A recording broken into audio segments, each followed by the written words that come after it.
Hello and welcome to Decoding Confidence. I'm Advita Patel, a confidence and leadership coach and an award-winning communications consultant. This is a podcast where we explore what confidence really looks like in everyday working life, not as performance or perfection, but as something you can build through small, intentional habits. Each episode will focus on one idea, one habit, or one question that helps you understand yourself better and helps to show up with more clarity, courage, and self-trust. So wherever you're listening from, let's take a moment to pause, settle in, and get started. Enjoy this episode.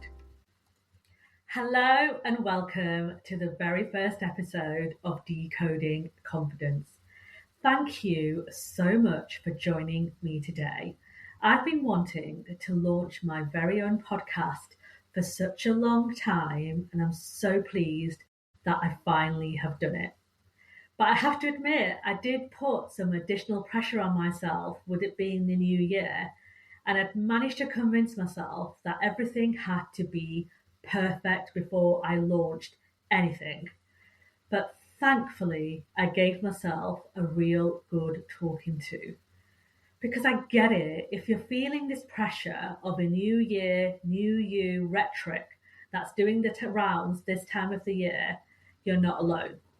Now, don't get me wrong, right? There's absolutely nothing wrong with setting new goals this time of the year if that genuinely feels right for you. But if you're like me and this time of the year, you just want to go and hibernate and conserve your energy, then that is absolutely okay. You are not doing anything wrong. And I sometimes think, looking at social feeds and the internet, it makes us feel that we are wrong if we don't want to set these big, audacious goals. Which is why I wanted to launch this podcast about confidence and self-esteem.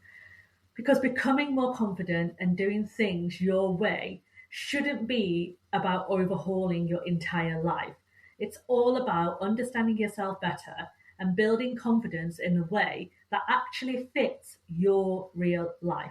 Not anyone else's life, but your life. But this first episode is all about laying the foundations before I get into my believe framework and the 7 habits. Because confidence is one of the most misunderstood words in leadership.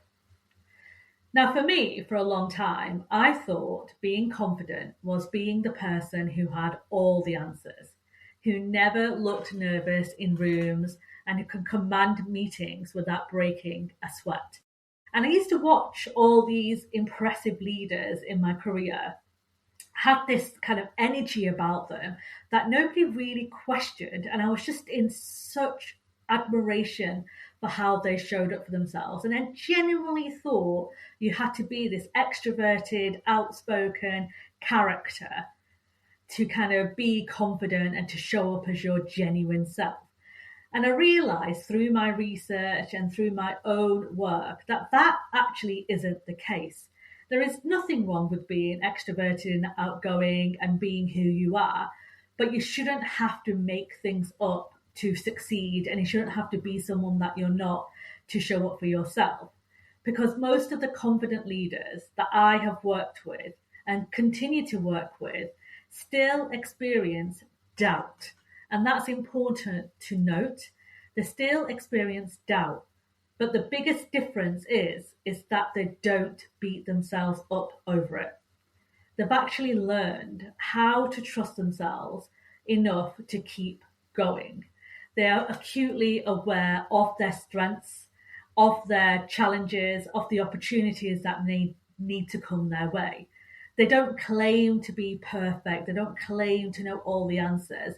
They know themselves well enough to be assured and anchored to their values, which allows them to show up as their true self. But confidence isn't about hiding nerves or pretending that you got it all figured out. It's about trusting yourself, even when you feel uncertain. And it's about giving yourself permission to try to learn and figure things out as you go along. In fact, the word confidence comes from the Latin word confidere, which means to trust with. And I absolutely love that because it reminds us that confidence isn't about bravado or ego. It's about trust. It's about trust in yourself and trust in the people around you.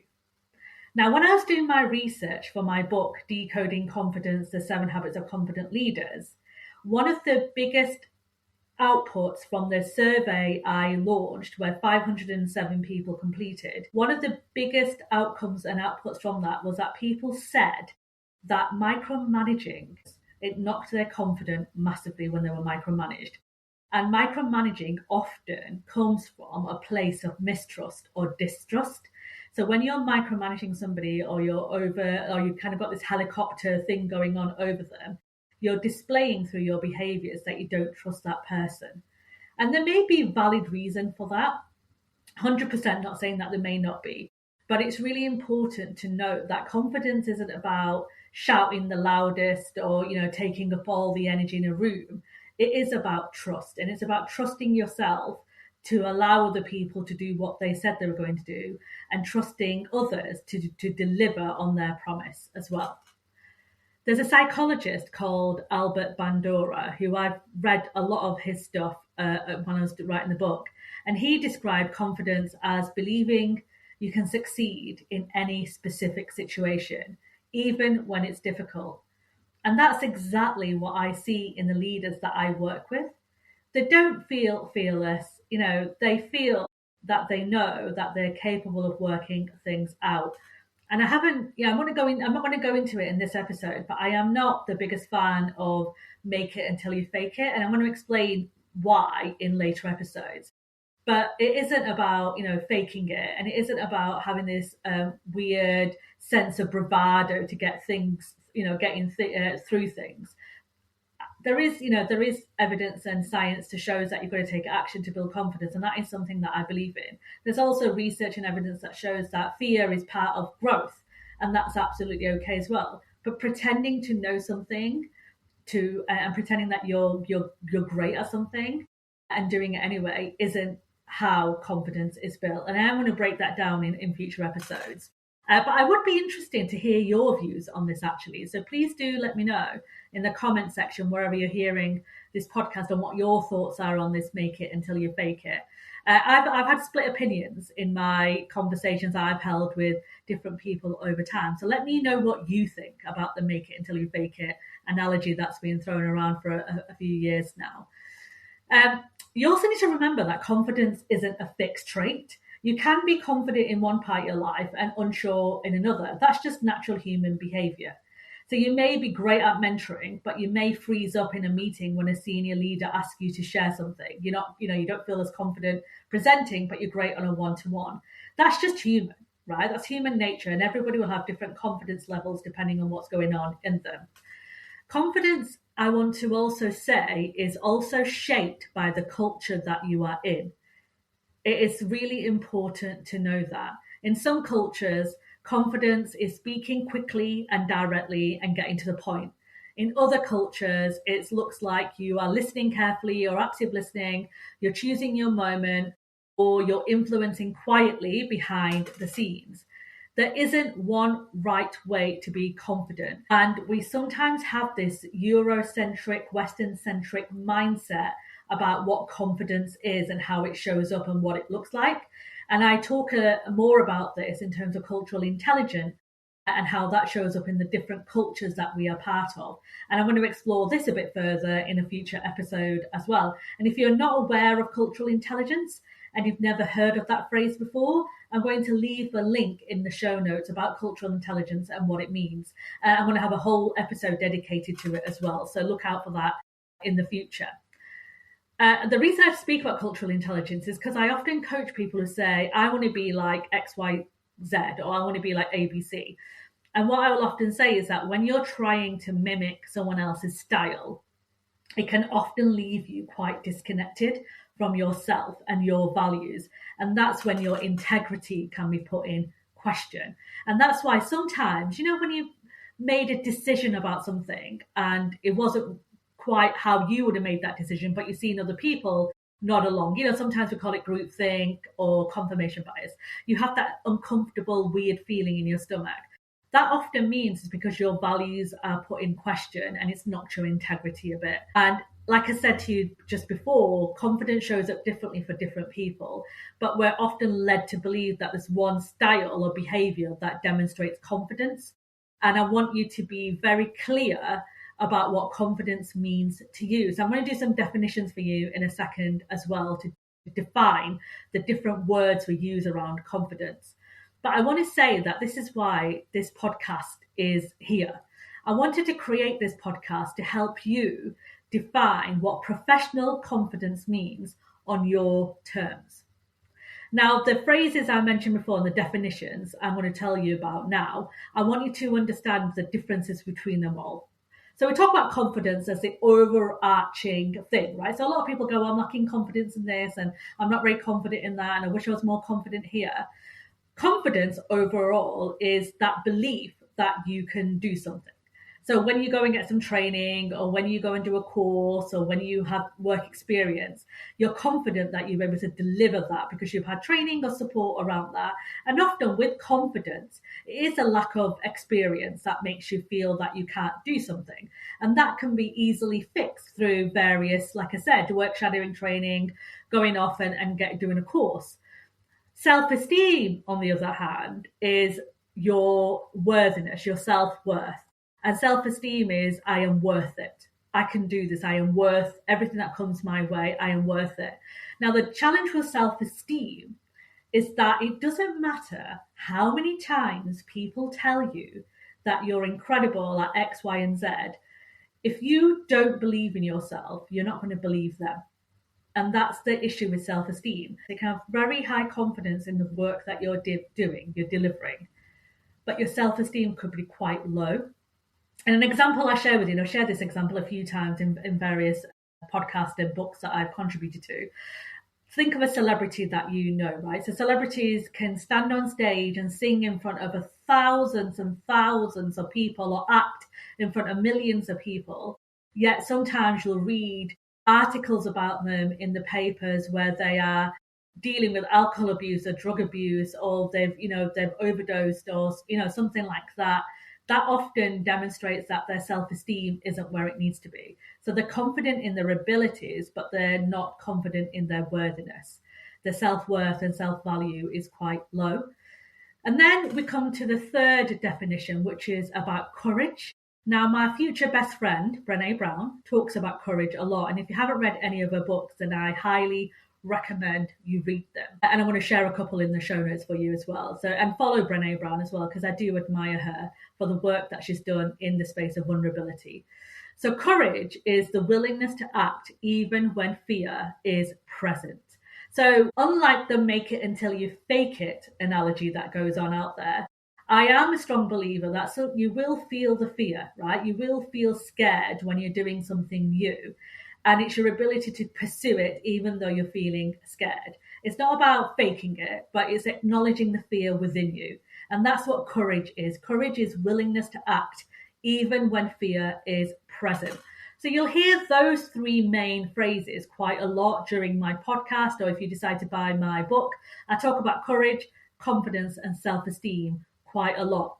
And I hope that helps clarify the definitions if you were unsure about what they meant.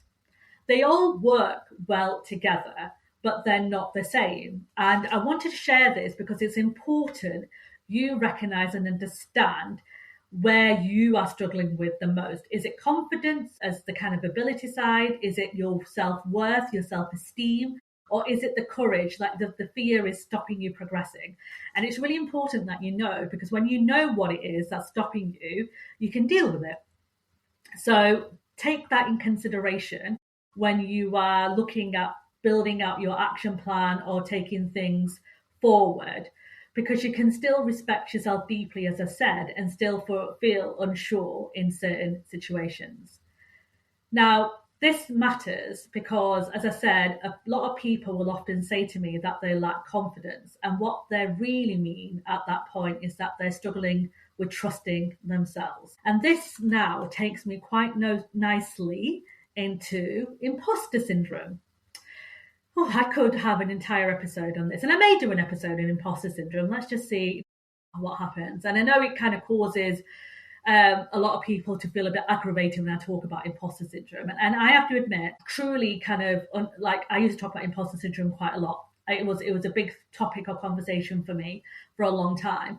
And then I started to read a little bit more into it. And the two researchers who came up with imposter syndrome in the 70s, even they have said themselves that they never intended it to be a syndrome. It was a research experiment they did in the 70s after the equality rights came out in the, equal pay rights came out from men and women in the 70s. They interviewed a load of women, often from the same demographic actually, who said that they did feel like fraud or unsure of themselves in the workplace. And that is reality of the life as it was in those days in the 70s. Women were just about getting into the workplace and doing jobs that were never ever intended for them. So of course they were going to feel imposters, and the syndrome was going to not help them be who they needed to be. But over the last 20, 25 years, it seems to have taken a life of its own, and everything seems to be tagged under the banner of imposter syndrome. And it's really important to recognize that, yes, imposter syndrome does exist, and it's a real life experience for many people. And everyone, almost everyone, feels this fraudulent behavior when they're doing something new. That's normal, that's usual. Feeling like you are a fraud or you're going to get found out is generally quite a normal feeling when you're entering a new role, a new project. You're asked to do something that you've not done before, and you just you're feeling that fear a little bit and feel like, oh my goodness, how am I going to kind of get through this? The challenge is if you continue to feel that way for a long time. Now, I want to share with you in the show notes an article by Ruchika Malhotra and Jodie Ann Bury, which they wrote about 3 to 4 years ago for the Harvard Business Review, called Stop Telling Women They Have Imposter Syndrome. And it's a great article, whether you're a woman or not, it's well worth a read. So I'm going to put that in the link below and have a read, and you'll understand where I'm kind of coming from with this.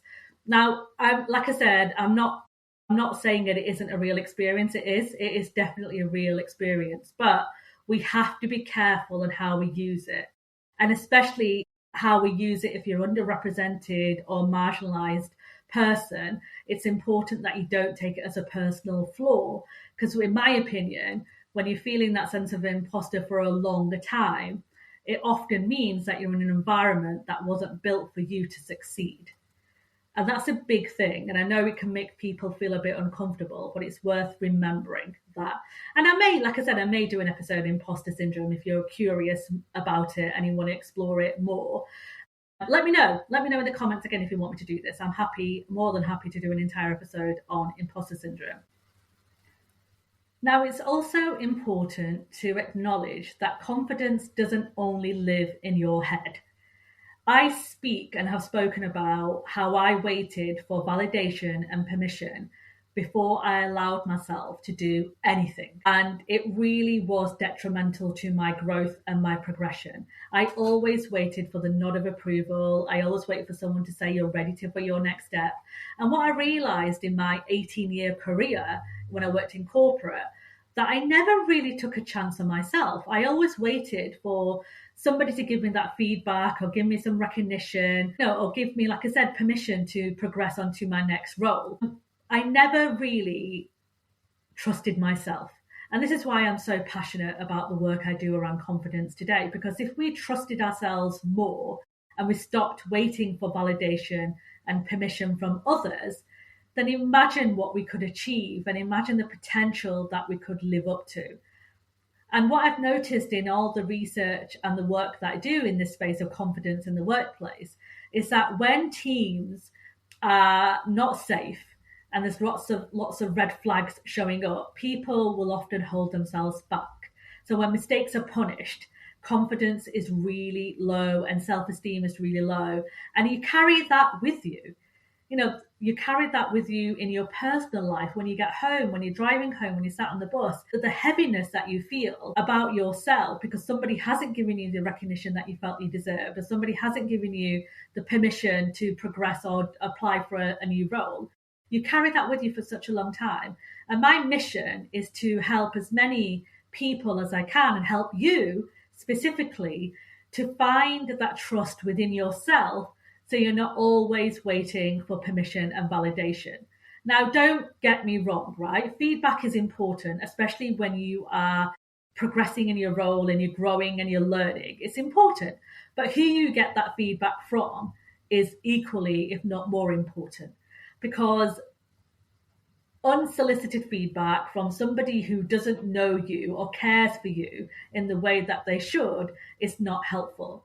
And again, I'm going to talk about feedback and how we can ask for feedback in the right way. I'm going to talk about learning circles and your trusted board of advisors in future episodes. So look out for them. And I talk more about this in the book that will be coming out in a few months' time as well. But I want you to be quite conscious about the feedback that you do listen to and the feedback that's given to you and who it comes from. Now, before I sign off this episode, I want to share with you a couple of myths around confidence, what confidence is and what confidence isn't. So the first myth is that confident people are always the loudest in the room. That isn't true, right? Some of the most confident leaders I know are calm, thoughtful, and quietly influential. The second myth is that confidence is something that you are born with. It isn't. It's a trainable skill that you can build at any stage of your life or career. The third myth is that confident people never doubt themselves. Oh goodness, do confident people doubt themselves? All they've done is learned not to allow that doubt make decisions for them. And it's important to note as well that confidence isn't about arrogance, it isn't about perfection, it's not about fearlessness, and it's not about going it alone. It's about that conviction and trust that I spoke about earlier. And it matters as well because confidence doesn't just affect how you feel, it shapes how you lead, how you communicate, and how safe other people feel around you as well. Which is why I wanted to talk about professional confidence, because it is about the people that we work with, whether you manage them directly or not. It's about the people that you support and your colleagues that you work with. Teams generally feel safer and more engaged if they are trusted. That psychological safety that I spoke about earlier creates that space for learning, innovation, and honest conversation. And I've seen this time and time again in the work that I do. Leaders who stop trying to look perfect and start leading with care generally create environments where people thrive. And that's the most critical part. So before I close off this episode and let you crack on with the day, I want to leave you with one small reflection that I want you to carry on in the week ahead. Instead of asking yourself, how can I be more confident? I want you to try asking yourself, where could I trust myself just a little bit more right now? That might be trusting your judgment in a meeting. That might be trusting your instinct when something doesn't feel quite right. Or it might be trusting that you don't have everything figured out just yet. You don't need to make big changes all at once. Confidence grows through small, repeated acts of habits of self-trust. So in the next episode, I'm going to talk to you about the belief framework and talk about the first part of the belief framework, which is boldness. Not loudness, not bravado, but the courage to show up when it matters the most. Thank you so much for listening. Until next time, make sure that you keep decoding your confidence in the way that helps you shine. Take care. If you'd like to continue the journey, make sure you're following this podcast so you don't miss the next episode where we'll keep unpacking what confident leadership really looks like. And if you'd like a little extra support along the way, you can download my free 30-day confidence challenge designed to help you boost your professional confidence by around 30% through simple, practical daily prompts. You can find it at decodingconfidence.com or via the link in the show notes.